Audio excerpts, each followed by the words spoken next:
Boa tarde, gente. Boa tarde a todo mundo que está chegando aí. Vamos esperar o pessoal começar a chegar para a gente trocar uma ideia bem massa aqui. Hoje a gente está numa live, né? Mais uma live da programação organizada pela Comissão de Mulheres da Câmara Municipal de Juiz de Fora e em conjunto, né, com a equipe da comunicação da Câmara. Momento muito especial para a gente poder demarcar e celebrar esse 8 de março, essa semana, né, que demarca o dia 8 de março, Dia Internacional da Luta da Mulher. Eu sou a vereadora Thalia, pelo PSOL, né, fui eleita pelo PSOL, e estou aqui hoje fazendo um convite a uma lutadora da cidade também, a Kênia.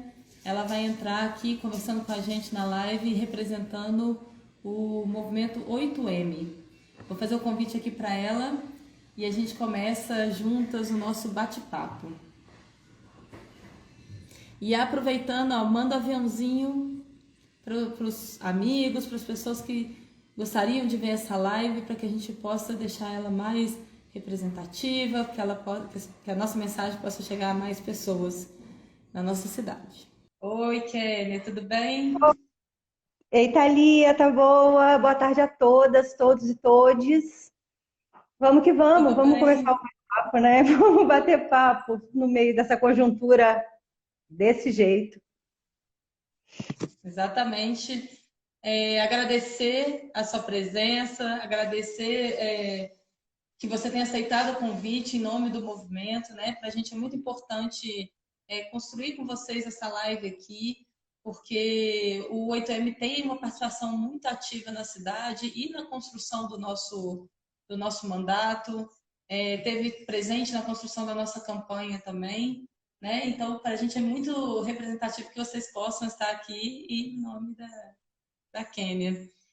Kênia, se você quer falar um pouquinho, se apresentar, falar um pouco sobre o movimento para o pessoal que está assistindo aqui conhecer. Tá certo. Eu vou começar agradecendo o convite em nome do Fórum 8M. O meu nome é Kênia, eu tenho 43 anos, milito por causas ou questões ligadas a movimentos sociais e partidos políticos de esquerda há 30 anos. Comecei a militância muito jovem no movimento estudantil, comecei com 13 anos e daí não parei mais. Eu acho que a conjuntura nunca permitiu e eu acho que estamos todas em luta. A Thalia está sempre presente, o Fórum 8M é um fórum de coletivos e mulheres independentes que constroem um movimento feminista que começa a se organizar em Juiz de Fora em 2017 em torno da greve internacional de mulheres.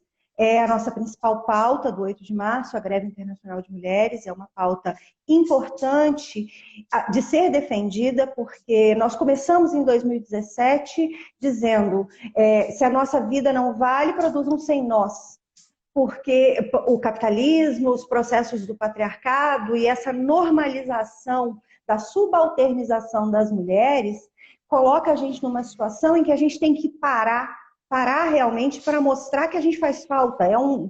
Estamos num mundo onde a gente é tão invisibilizada, tão subalternizada, que a gente tem que fazer isso.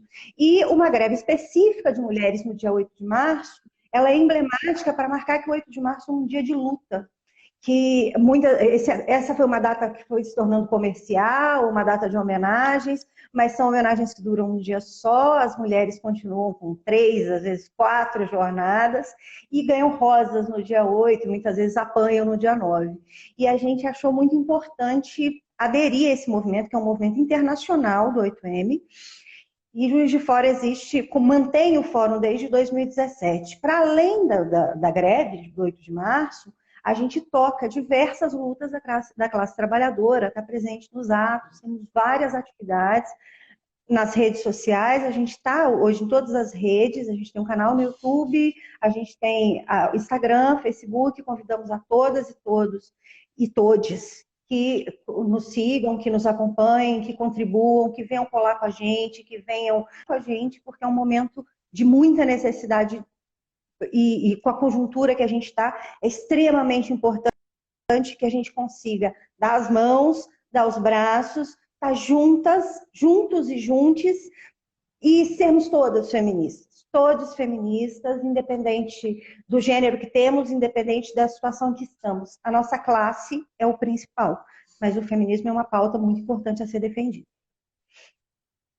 Massa demais, Kenny. O 8M vem cumprindo um papel muito importante, né? Eu sou uma fiel defensora do movimento, desse espaço, desse fórum, porque, como você mesmo falou, né, a necessidade da gente se unificar, a necessidade da gente estar juntas, né, se sentir parte de alguma coisa em momentos que a gente, no universo, né, que a gente se sente solitária, atacada, silenciada, agredida, a gente poder entender que a gente não está sozinha é muito importante, né? E o 8M tem muitas ações aí muito massa mesmo, assim. Eu participei de alguns atos, algumas ações, né?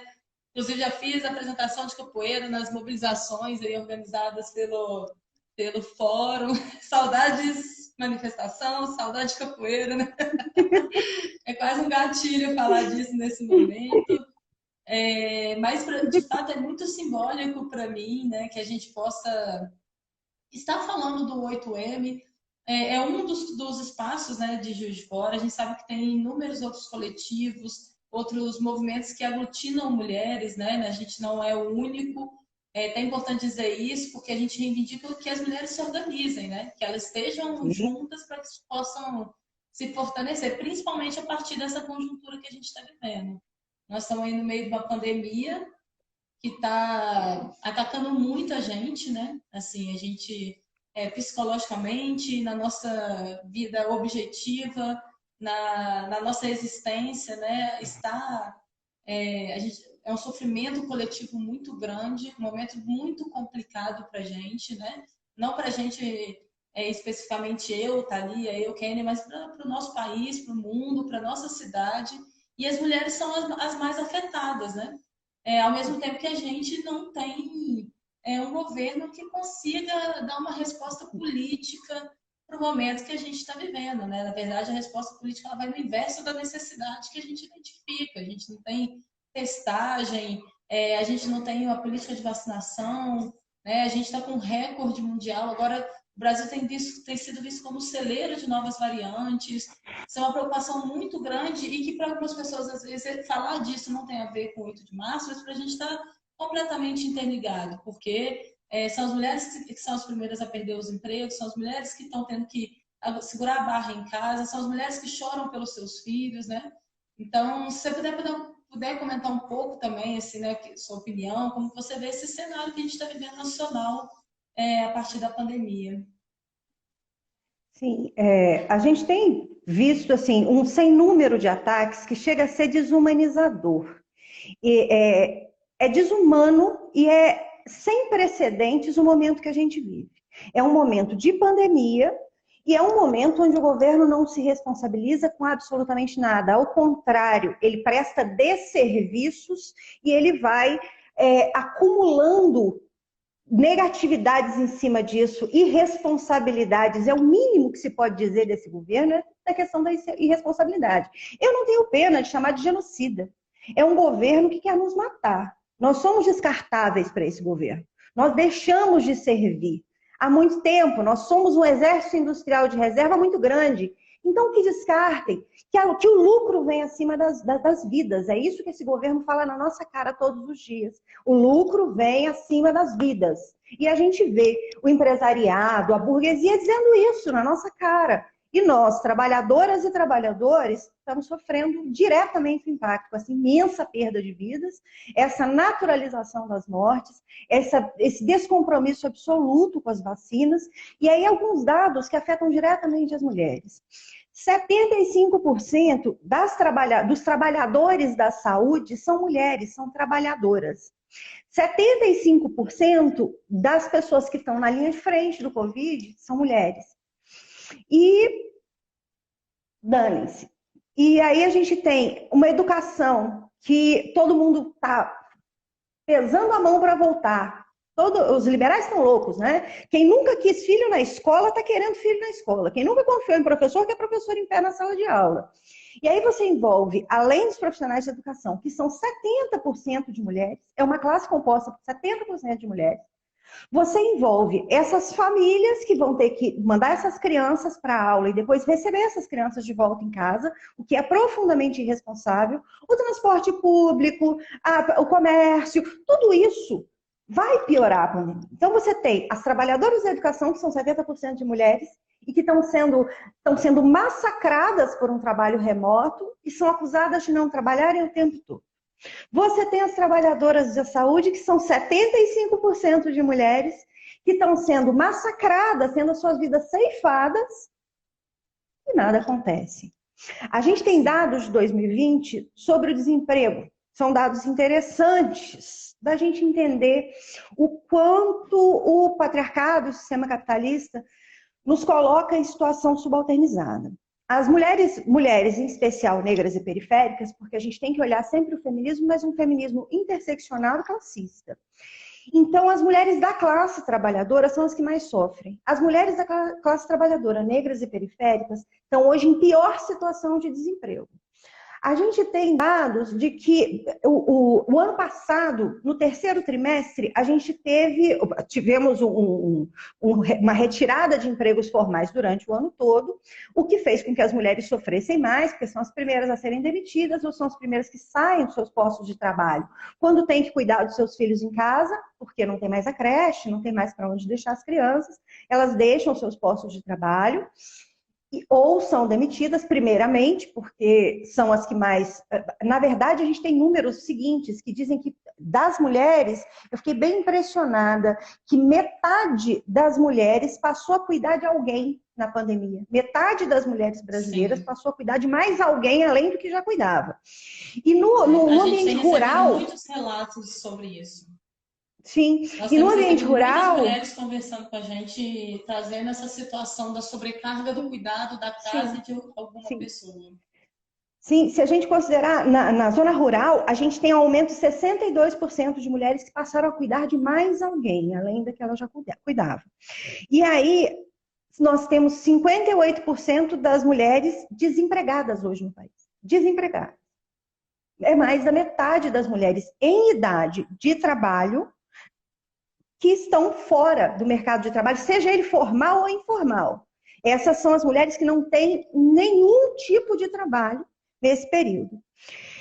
91% das mulheres acreditam que a violência doméstica aumentou, a gente vai conversar isso depois, e 73% mais horas de trabalho doméstico foram impostas às mulheres nessa pandemia.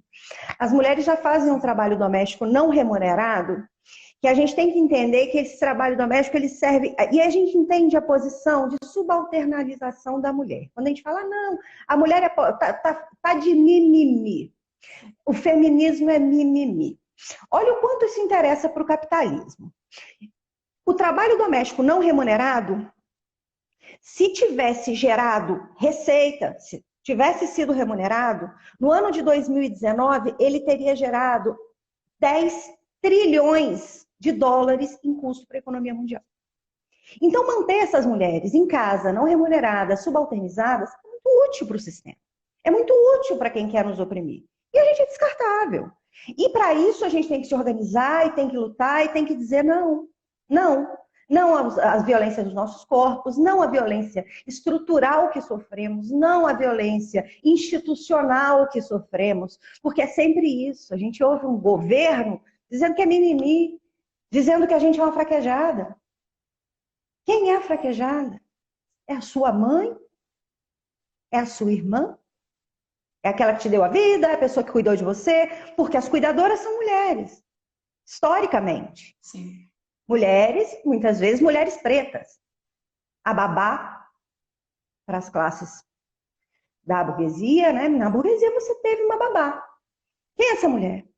É uma mulher preta, provavelmente, que deixou os filhos dela em casa ou que abriu mão de cuidar da própria vida para cuidar dos filhos dos outros. Muitas vezes, em todas as vezes, muito mal remunerada, com muito poucos direitos, sendo retirados cada vez mais. E aí as mulheres vão sendo cada vez mais vulnerabilizadas e enfrentam situações mais precarizadas no mercado de trabalho. Sim. E na pandemia, né, Kênia, isso fica mais, começa a ficar mais evidente, né? Se existia Sim. dúvida de alguém, assim, eu já questiono, mas se existia Hum, alguma dúvida nesse sentido, a pandemia escancara, né? Porque para alguém trabalhar e na casa, a outra pessoa está tendo que ficar em casa cuidando dos exato. filhos, cuidando da casa, cuidando dos pais, né? Nessa situação que as pessoas estão em maior confinamento, né? Estão tendo que fazer um isolamento maior, principalmente tem sido feito pelas pessoas mais velhas. É, e isso escancarou de uma forma porque não tem com quem deixar, né? A escola foi. O cachorro tá latindo aqui, mas tá tudo bem. A escola, ela inclusive também é um elemento que está sendo escancarado, que é como ela é vista, né? É vista como um lugar para deixar os filhos para que a mulher possa ocupar o mercado de trabalho junto com o homem. Né? Tem batido muito nisso, nessa questão da pandemia, porque ela não está sendo mais, ela não é vista como espaço educacional. As pessoas não estão debatendo se as crianças estão perdendo o ano letivo, os impactos educacionais de fato, assim, profundamente, porque não, nem se debatia isso antes. Né? A gente tem prejuízos históricos no formato da educação do nosso país, na falta de recurso, e essa falta dos recursos, falta de incentivo já trazia impactos históricos na nossa juventude, na nossa infância, no sistema educacional. E aí, agora com a pandemia, isso escancara porque as pessoas não têm onde, não têm onde deixar as crianças. Quem está no seu trabalho é essencial, né?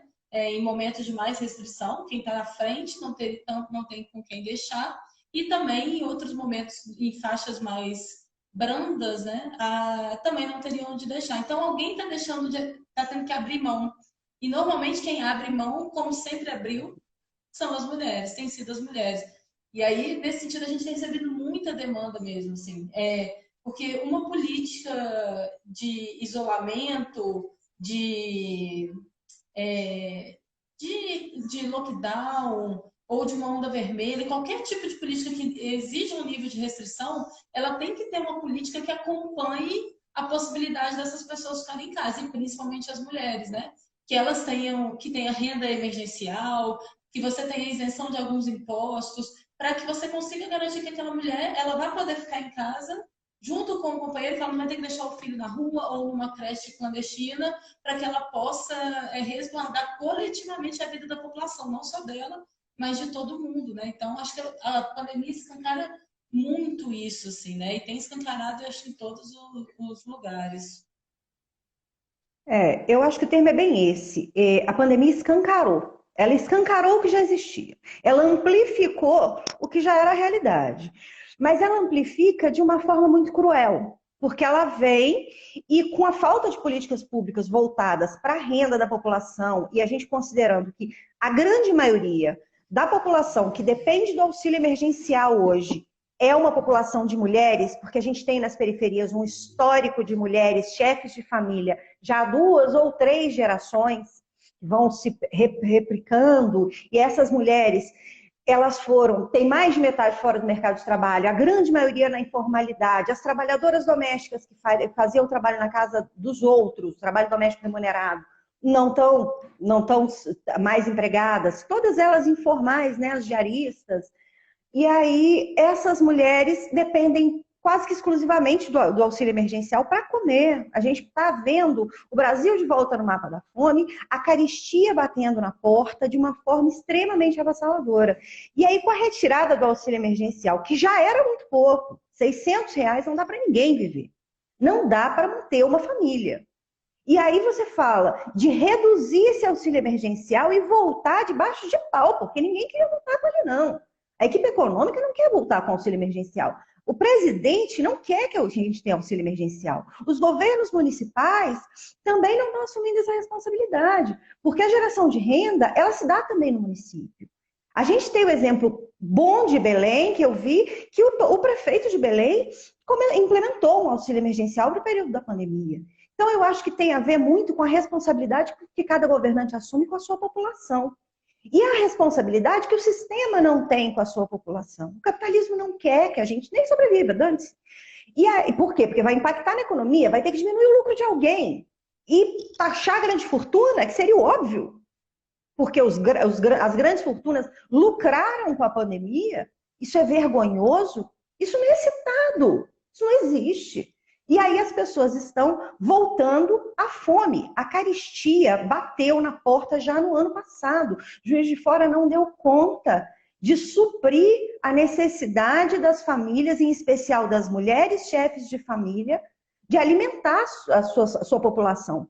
O 8M fez uma campanha de solidariedade que continua no ar, só que hoje a gente está com gás muito menor, porque inclusive as mulheres que contribuíam com essa campanha tiveram suas rendas diminuídas, o passar da pandemia foi realmente arrochando todo mundo, mas a gente tem uma campanha de solidariedade onde a gente compra cestas básicas e repassa para situações emergenciais, que muitas vezes são repassadas por diretoras de escola, mulheres que estão inseridas nas comunidades e que sabem, olha, tal família precisa muito, está com fome, não tem o que comer. E a gente compra cestas básicas, distribuímos produtos de higiene. Em 2020, o 8M distribuiu mais de 4 toneladas de alimento. E em nenhum dos casos, eu tive em várias entregas, em nenhum dos casos você vê uma pessoa que não precisa receber uma cesta básica. A carestia chegou e vai piorar. O dado que eu queria dar, Thalia, rapidinho, sobre desemprego, das vagas de 2020, eu fiquei chocada porque houve um aquecimento no mercado formal de trabalho no terceiro trimestre do ano, a partir do terceiro trimestre. E as vagas que foram abertas, 230 mil vagas foram ocupadas por homens e menos negativas, menos 87 mil mulheres se inseriram no mercado de trabalho. Enquanto 87 mil vagas foram perdidas por mulheres, 230 mil homens conseguiram entrar no mercado de trabalho, o que não é uma vantagem. Nós também entendemos que a classe trabalhadora está totalmente precarizada. Não existe vaga nem para homem nem para mulher. O desemprego assolou o país. Mas você entender esse dado é um dado que a gente explica muita coisa, né? Mostra muito bem aonde o capitalismo coloca as mulheres.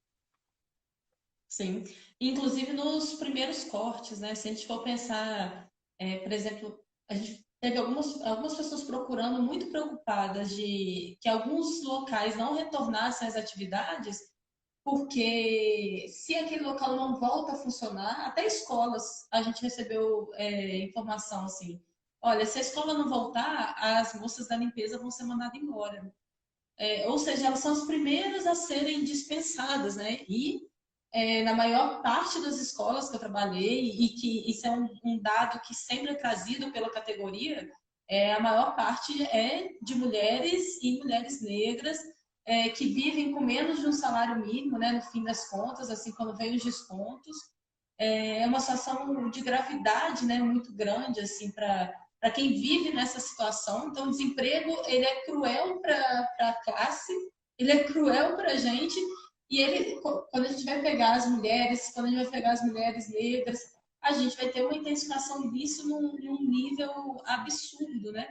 E é o que você falou mesmo, assim, a fome, ela tá batendo na porta. Teve até uma sessão que a gente conversou um pouco sobre isso, assim, é uma coisa que me deixa sempre muito sensibilizada, porque na escola eu sempre compartilhei muito cotidianamente alunos que chegavam sem ter comido o dia inteiro, e às vezes até a situação de ter comido só na sexta-feira.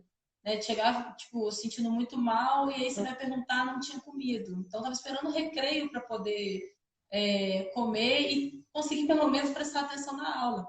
E eu fico sempre pensando neles, assim, né? Se a realidade já era assim, imagino como não está a realidade agora, né? Se a partir dos relatos, a partir do que, inclusive, do que a gente tem ido ver, vivenciar, compartilhar nas comunidades mesmo. Assim, é uma situação muito desesperadora, assim. A gente estava em conversa, a Comissão de Direitos Humanos, né? A gente começou a atuação, eu estou presidindo a Comissão de Direitos Humanos, e esse tema da fome foi um ponto que a gente conversou, e o quanto que ela esbarra em população mais vulnerável, que em uma situação mais complicada, e quanto que a pandemia está intensificando, né? E a gente pegou alguns dados com o CMD, sempre falo errado a sigla, mas o Conselho Municipal de Direitos Humanos, eles estavam trazendo para a gente que o último levantamento que eles trouxeram, a gente pode ter um índice de quase 40 mil pessoas em situação de fome extrema na cidade.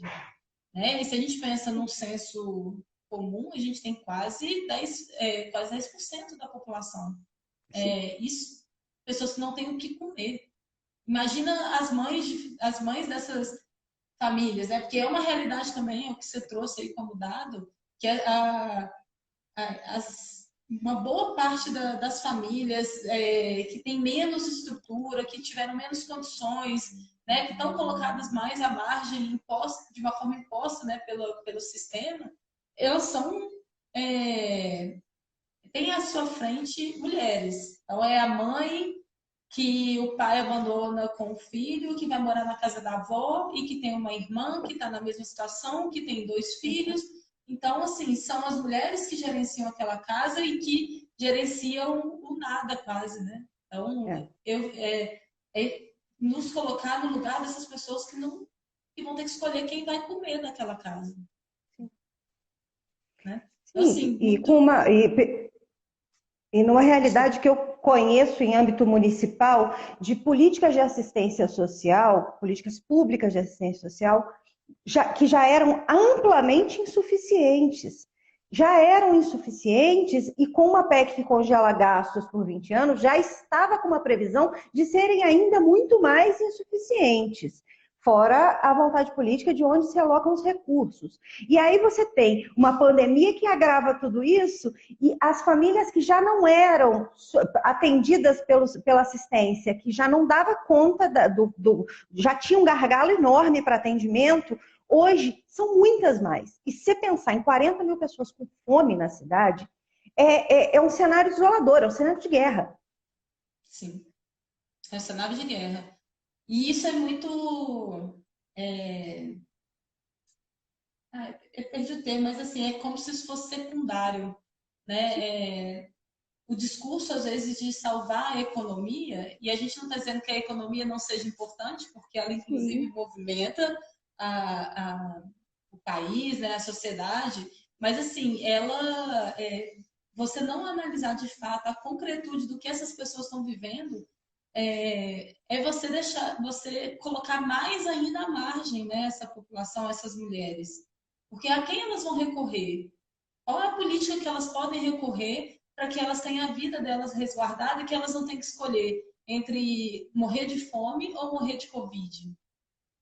Então, a gente precisa, de fato, de uma disputa de uma política que garanta que essas mulheres possam cuidar dos seus lares em momentos mais restritivos, né, que tenham segurança, que tenham condições de sobreviver a isso, né? Assim, o índice do nosso país é absurdo, se a gente compara a outros países proporcionalmente, é absurdo, assim. Nossa cidade está esbarrando num índice muito alto também, né? Agora a gente está aí com... no painel da Covid, oscila entre 90, está em torno de 90%, mas isso inclusive por conta do fluxo de troca dentro da UTI, né? Porque às vezes 10% às vezes significa 6, 10 vagas na UTI que estão sendo esterilizadas, né, para poder entrar outra pessoa, e isso, né, porque as pessoas estão sendo transferidas daqui porque não tem espaço. Então, pensar uma política aqui para a cidade também nesse sentido seria muito importante, né, assim, de alguma forma pensar o orçamento para que consiga dar conta dessa iniciativa, porque existe a demanda, né? Você trouxe aí a campanha do 8M. O 8M está distribuindo cesta básica. Se não existisse a demanda, não existiria a campanha, né? E a campanha está fazendo a partir do momento que o Estado não fez, né? Então, pensar essa política para a cidade, eu acho que é bem importante também.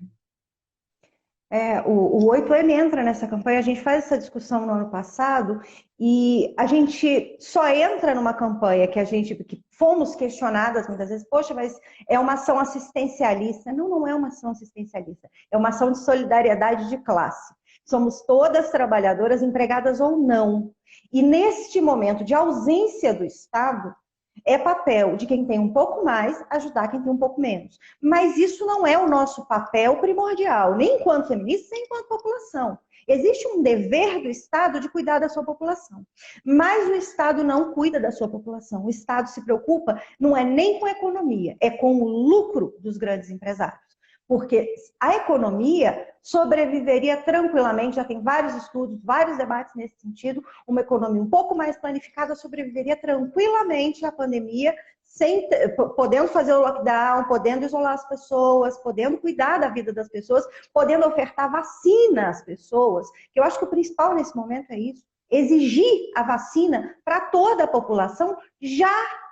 É irresponsável demais você jogar as pessoas em ônibus lotados, em locais de trabalho lotados, no desemprego, querer voltar as crianças para a escola e os pais desesperados querendo voltar essas crianças para as escolas. Ou porque não aguentam. Na classe média, média alta, é porque não tem mais a cuidadora, não querem ficar aguentando criança dentro de casa. Então é isso. A escola se tornou um depósito para essas crianças, no ponto de vista desses pais, ou no caso das famílias trabalhadoras, porque não tem com quem deixar esses filhos. E aí correm risco quem? As avós, as tias, que são mais velhas, e não só. Que hoje em dia a realidade das UTIs é uma realidade de pessoas mais jovens. E aí não é uma questão eu quero diminuir um pouquinho o lucro, eu quero salvar a economia. Não, é uma questão de salvar a vida. Você tem que salvar a vida. E salvar a vida tem que gerar impacto no lucro no bolso de alguém. E grandes fortunas têm que abrir mão do seu lucro. E quem vai forçar essa abertura de mão é o Estado. Não estou falando de tirar de trabalhador. A gente está dando tudo que a gente tem.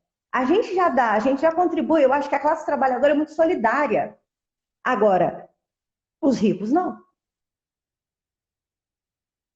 Sim. Isso, né? Mais uma vez, assim, o quanto bate nas mulheres é absurdo, né, mesmo, assim. Sim. Porque, inclusive, quem lucra muito, em maior parte também, são os homens, né? Você vai pensar nomes de grandes empresários, provavelmente, se fizer um esforço aí, você ache na mente alguma mulher, mas assim, até nessa questão a gente tem um impacto sobre as mulheres e aí a gente tem, né, sobre a classe, assim, de uma forma muito intensa mesmo. A gente fez uma campanha também de solidariedade a partir de um coletivo que eu faço parte, que é o Coletivo Salto, e o debate que é um coletivo de artistas, né? Inclusive os artistas hoje, até hoje ainda estão segurando as pontas, né? Assim, com muito esforço, com muito sacrifício. É uma coisa que a gente vai ter impacto, eu tenho dito isso, nós vamos ter impactos que a gente ainda não tem como mensurar, porque uma boa parte teve que migrar para outro trabalho, né, para poder sobreviver, e garantir que eles vão retornar para o trabalho ligado com a cultura vai ser muito difícil. Você dizer, olha, larga agora seu emprego fixo, com salário fixo, para você voltar a viver de arte, que é uma luta danada para você conseguir fazer isso. Mas nesse debate desse coletivo também, nas campanhas que a gente fez, quando a gente foi fazer uma investigação sobre para quem passar, a maior parte vinham mulheres, artistas da periferia, em situações muito complicadas, muito complicadas. Eu fiz contato com algumas e era assim desesperador. Elas não acreditavam que alguém estava ligando para oferecer ajuda, porque um abandono completo, né, do Estado. Se sentem completamente abandonadas e não tem ninguém que possa olhar por elas. Então chegam a, tipo, não é possível. Teve um que falou assim, não, é verdade. Peraí que eu vou... E começou a chorar, desligou o telefone e falou, peraí que daqui a pouco eu te ligo de novo. Porque ela não acreditava, de fato, que tinha alguém preocupada com a saúde mental, com o que ela estava comendo ou não, né? Então, aí a gente consegue entrar muito mesmo assim, na ausência do Estado e a necessidade da gente pensar não só para esse momento de pandemia, que é muito grave e tudo, mas em outros momentos também políticas voltadas para as mulheres, né? Política tanto de combate à violência, política de inserção no mercado de trabalho, de garantia de direitos, né? Entendendo, por exemplo, essa questão de que o trabalho doméstico ele é um trabalho, né? Ele não é um voluntariado, não pode ser tratado assim, porque é um tempo da mulher, né, que é colocado ali e que inclusive que garanta a vida da mulher, garanta a sobrevivência, né, ampla da mulher e ao mesmo tempo também a possibilidade de ela se manter em espaços políticos, porque a gente sabe também a não condição impede que as mulheres estejam ocupando espaço político, não sobra tempo, né? Eu fico vendo as professoras da escola, tem hora que eu fico doida com elas, assim, porque elas têm 2, 3 filhos, aí elas têm 3 cargos, 2 cargos, aí elas falam, acordo de manhã, faço café da manhã, deixo pronto na mesa, e aí vai para a escola, o filho acorda, o marido leva para a casa da avó, ela volta, busca na casa da avó, dá almoço, leva para a escola, chega da escola, vai fazer janta, vai colocar para fazer dever e tudo. E aí elas dormem 8 horas da manhã, 8 horas da noite e acordam outro dia 5 horas da manhã. É um ciclo completo. Assim. Então, pensar políticas públicas e esse papel da Câmara, né, acho que é muito Sim. importante. Em diálogo com os movimentos, porque quem percebe Sim. as demandas são os movimentos, né? São quem recebe as mulheres de forma mais imediata. Exato. Eu acho que enxergar, eu acho que o papel de vocês na Câmara, em especial o seu, Thalia, assim, é de uma felicidade muito grande para nós ver uma mulher lutadora, feminista, ocupando um espaço público institucional, porque a gente sempre foi muito massacrada nesse espaço, né? É um espaço, os espaços políticos institucionais, eles são majoritariamente masculinos e são majoritariamente machistas. A gente vê, assim, eu fico muito assustada com o nível de violência que é permitido a outras mulheres que ocupam o parlamento pelos homens que o ocupam, sabe? O nível de violência que é impingido a essas mulheres, o nível de ofensa, o nível de desrespeito que é mútuo, mas que afeta as mulheres do lugar de pegá-las no seu cerne, para justamente silenciar, inclusive, quem ocupa o parlamento com com o nosso voto, com o voto de uma população. A pessoa, você não está aí, a Isa Pena não está lá porque ela quis. A Carolina não está lá porque ela tirou de trás da orelha. E aí, essas violências vão no caminho de silenciar as mulheres. Uma mulher trans que é eleita, toma tiros na casa e a Câmara resolve que ela, a Câmara de São Paulo resolve que ela não merece segurança, porque ela é considerada uma assessora, porque ela faz parte do mandato coletivo, ou a Isa Pena, que foi assediada, filmado, dentro de uma sessão. E aí, agora saiu a pena para o cara que fez, eu nem me lembro o nome do deputado, mais um macho escroto. Ele, desculpa.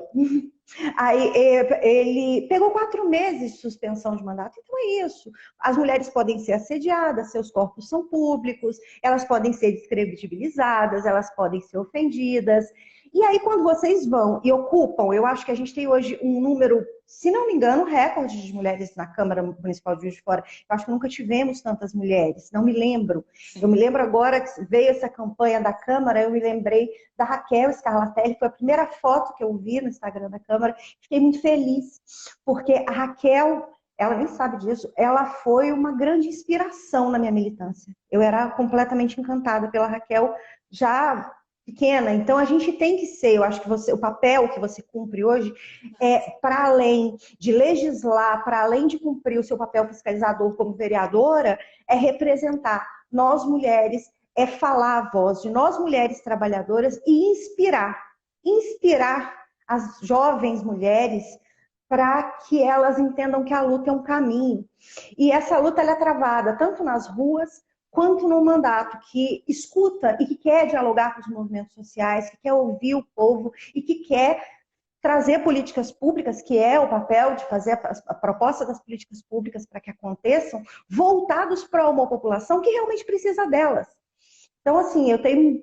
Assim, é um momento muito feliz, apesar da conjuntura horrorosa e dos imensos desafios, ver você aí me deixa bem feliz, porque eu sei que representa de fato e inspira de fato. E a gente precisa de mais lutadoras, porque é só na luta mesmo. Desculpa, mas eu acho que não vai ser uma canetada que vai mudar nada. Exatamente. Eu agradeço as palavras, fico feliz assim por de alguma forma, né, poder trazer um pouco de esperança assim, a partir do que a gente está vivendo mesmo. Acho que a eleição de 4 mulheres não é qualquer coisa. Alguma coisa está querendo ser dita, é histórico. Você trouxe, foi a primeira vez mesmo que a Câmara tem 4 mulheres eleitas, é a primeira vez que a Câmara consegue ter a comissão de mulheres ocupada só por mulheres, por conta de não ter antes a composição, a quantidade suficiente de mulheres, né, dentro da Câmara. Isso faz com que a gente consiga pensar mais política a partir das demandas que a gente entende de forma imediata por ser mulher e também pela nossa construção a partir dos espaços com que a gente caminhou, com que a gente convive, né? Sindicatos, movimentos sociais, coletivos, fóruns, né? Todas as mulheres de alguma forma estão ligadas a esses espaços que vem construindo uma luta há muito tempo. Então, eu acho que de fato a eleição trouxe algum recado, vai trazer mais recados. Acho que a gente tem muita coisa para avançar, muito mesmo. E o nosso mandato, de fato, vem tentando fazer essa ponte para que a gente tenha uma ligação direta com os movimentos, para que a gente consiga fazer uma política representativa, né? Que não seja a partir só do que eu penso, mas a partir das demandas do que vem, do que é das mulheres no geral, né? Porque uma mulher é uma mulher, não representa o universo inteiro. Os coletivos têm mais capacidade juntos de poder compartilhar, né, formular coisas mais coletivas para além da política institucional, né?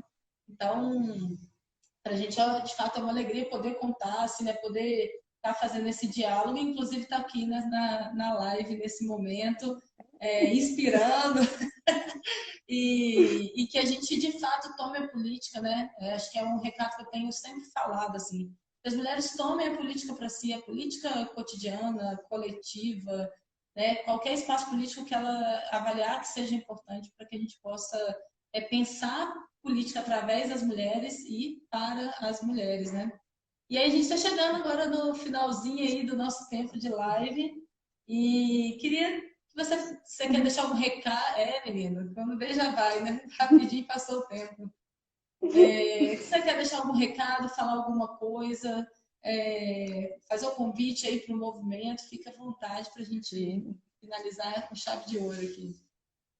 Eu quero convidar todas as mulheres e a todos, as mulheres trans, LGBT, que se aproximem, se organizem de alguma forma. O 8M está com as portas abertas. É um movimento, é um fórum de coletivos e de mulheres independentes que debatem o feminismo a partir do olhar classista e interseccional. Queria convidar todos que venham, que sigam as páginas, se está aí com tripla jornada, se não está com tempo, mas que acompanhem os debates, que acompanhem o que for possível e se puder, se tiver perna, vem colar, vamos construir a luta, porque tem muita luta pela frente. Dia 14 fazem 3 anos da morte de Marielle. E a gente não vai se calar. A gente não vai se calar enquanto não tiver respostas. Enquanto uma mulher for silenciada, outras milhares vão gritar. Então, basta de violência contra a mulher. Vacina para toda a população já. Emprego, renda e tudo que a gente merece por ser povo, por ser trabalhador, que a gente tenha garantido os nossos direitos. E a gente vai garanti-los. Seja elegendo mulheres para nos representarem, mulheres que de fato representem, mulheres, homens, pessoas não binárias, que nos representem em todos os espaços institucionais, seja na luta nas ruas. A gente vai fazer todo o possível e vamos lutar até o fim. E vamos vencer. Vamos vencer. Mas quem vai vencer é o povo. Quem vai vencer é a população brasileira, é a população de Juiz de Fora, verdadeira, trabalhadora. Queria agradecer muito o convite e fazer o convite de volta para seguir as redes do 8M, para chegar e colar com a gente nas lutas. Ótimo, fora Bolsonaro. Muito obrigada. A gente acaba até esquecendo, né? Porque já estamos falando, mas assim, muito importante. Que bom que você falou da Marielle, um descuido aqui, né? Eu tinha até colocado aqui para eu falar no início, e a gente foi conversando, eu acabei me perdendo mesmo. A gente está chegando aí a 3 anos do assassinato, né, da Marielle e do Anderson, um crime nitidamente político e que precisa ser solucionado, porque enquanto ele não se soluciona, abre porta para toda e qualquer violência política, nós, mulheres, porque nós sabemos que a partir de todos os enfrentamentos, as mulheres são as que estão sofrendo as maiores ameaças, né? Marielle foi assassinada, a gente teve muitas mulheres agora, algumas mulheres que nem tinham ainda tomado posse, que foram ameaçadas pelo país, né? Você citou o caso da Carol, da Érica Hilton, e tem inúmeras outras companheiras, o caso da Isa Pena, esqueci, tem uma outra companheira agora, recentemente, anteontem, que foi criticada no meio da sessão pela roupa que ela usava. Tipo assim, nós estamos vivendo todos os tipos de violência, nós precisamos estar na luta. Marielle é um exemplo, para mim, Marielle é semente, ela é espelho, ela traz muita coisa pra gente e que a gente vai seguir lutando aí para resolver, né? Para que eles deem resposta ao que aconteceu.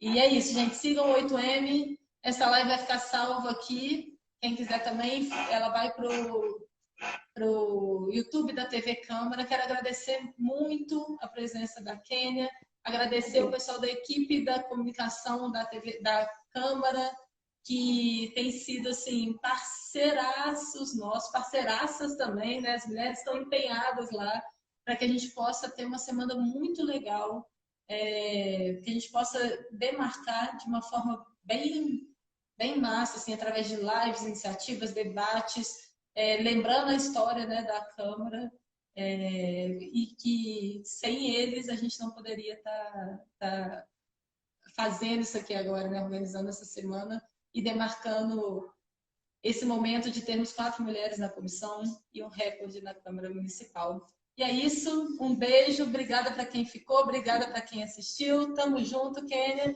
Sigam o 8M, hein, gente? Vamos lá, um beijo.